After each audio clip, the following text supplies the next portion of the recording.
Right then, guys, a little quick Q&A.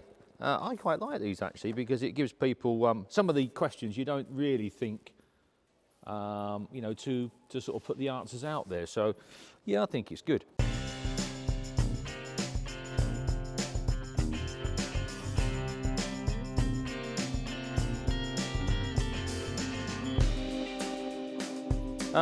There's a few on here.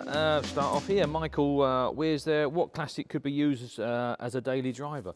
I think MGBs are great as a daily driver. Morris Minors, Rover P4s, they're good daily driver. I think anything, yeah, anything sort of 60s, 70s and 80s, obviously.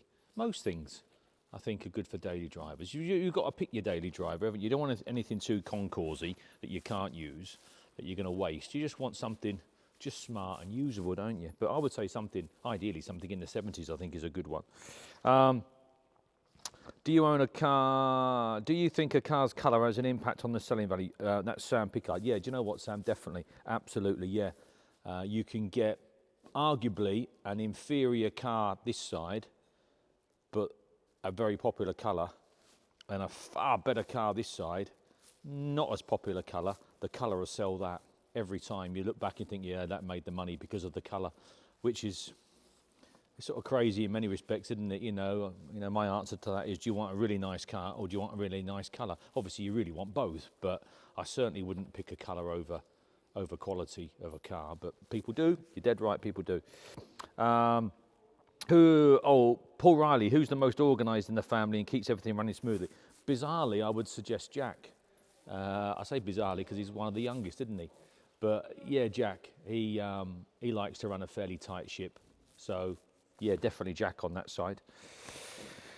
And Callum McDonald, how do you unwind after a busy auction week? Yeah, that's a tricky one, that really. I tend to go home and chill out with a log burner and my dogs, to be honest with you. That's what I tend to do. And that might be the time what I do put a little bit of something on the television. Not that I watch a lot of television. If I watch an hour a week, that's me done. So yeah, pottering outside, spending a bit of time with the dogs and animals at home. That's my idea of heaven, really, I suppose, let alone relaxing. Where should we go now? Tom Watson, have you noticed any trends in the types of vehicles people are buying recently?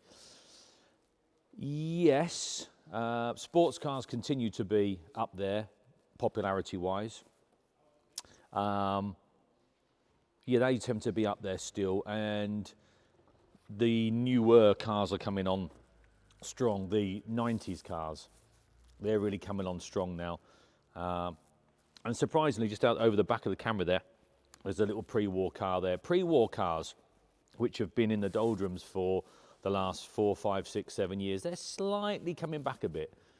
There's a generation, we're all getting older, aren't we? And we're all sort of looking back, although we can't necessarily relate to them as far as family members and things like that. What we can do is we can appreciate the simplicity of them. So I think that's a group of cars that we're going to witness coming back in vogue, that's for sure. Michael Smith, what happens when a car doesn't sell at auction? Well, car comes in, it goes to a physical auction, which is one of the big 3-day ones. And then we have like a bit of a clear-up auction, the timed auction, where you've got another opportunity to place a bid on the car, should you wish. We try at the same time to sort of perhaps reevaluate reserves then for the timed auction. And then the car is assessed again, and if we really think we've just missed it, the ducks haven't lined up on that time, then we'll put it in another physical auction and we'll go through it again. That's basically how it works. Yeah, we couldn't see the point of sitting here for another 5 or 6 weeks with a car that may have not have sold on Wednesday, for argument's sake, when then there's potentially people out there who want to buy it. So you have another option of buying it with the timed auction. And there's one here that I thought was really good. I can't see where it's now, but it said something about, oh, there we are, from Charlotte. Yeah, Charlotte Ruston there. This is a good one, Charlotte. How do you decide which cars make it into auction? Well, that's an ongoing battle that I have to face every day. So I have 200 emails a day with people saying, I've got this, I've got that, I've got the other. It all boils down to condition and potential reserve, Charlotte, really. So You've just got to look at the whole thing, take into account what they would like to get back for it money-wise, the condition of the car, the market as it is at the time. But yeah, I have to try and squeeze 2,000 cars into 500 lots. So there's an awful lot of work to do behind the scenes before you get to a sale. That's the trickiest bit, and some people can't quite get that. I've just answered one now. I'm not very happy about putting a couple of cars in with no reserve, and I'm getting a little bit of stick for it actually. But if they don't make the money on the day and it's no reserve, and a car we all think is worth, shall we say, £5,000, but the best offer on the day for whatever reason is 1,500, that's it. It's got to go. Hammers down, no reserve. And then can you imagine the backlash I'm going to get from the guy or the lady who owns it when you've sold my car for £1,500? I know, so I can't win. So I say, no, don't do a no reserve.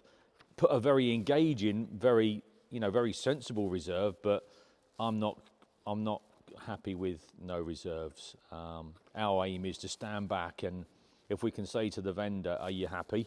And you get a yes, obviously. If you say to the buyer, are you happy? And you get a yes, then that's it. But no reserves, oh, that's a real tricky one, isn't it? And auctions are auctions. And you cannot have success with every lot at every auction. It just doesn't happen. It's just life. It doesn't happen. And the one you won't have the success with will be the one that's coming with no reserve. And then, so the buyer's going to be rubbing his hands, isn't he? £1,500 for a £5,000 car. But like I say, can you imagine what the vendor's going to say? So, no, I don't think that's being fair.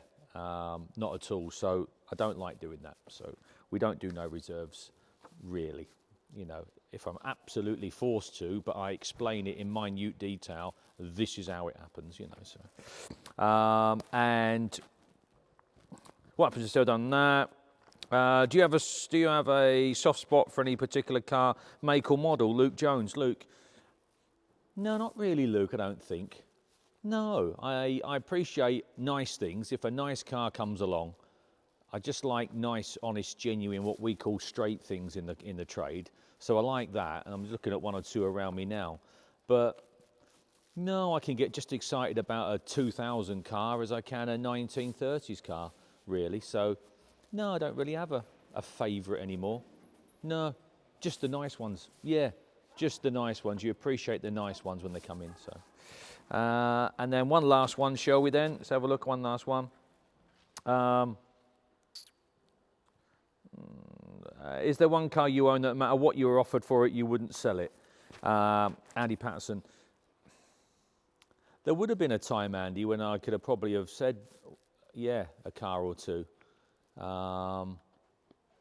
But nowadays you get to a point, not that the money takes over, it's not that. It's because I think what's changed my perspective on it is the fact that we get offered so many different things every day, every week, and if you're a car nut like we are, it's like a kid in the sweet shop. So, whereas there used to be maybe 10 years ago, I'd say to someone, no, I wouldn't sell that no matter what.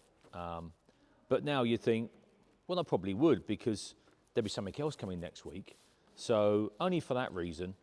So yeah, nowadays, with it, up to a point, most things are for sale, which goes against what we stand for as far as collectors and enthusiasts. But the only reason for that, like I say, is because next auction there'll be another load of cars, and you think to yourself, "Wow, I wish I had the money to buy that, and I wish I had the money to buy that."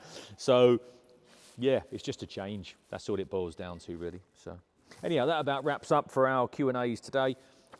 Thanks ever so much. Thanks for the questions. Keep them coming in. There's some really good ones, and I do like them, and I think they're very interesting and very informative for the other people that are that watch and tune in. So thanks ever so much. We'll see you later.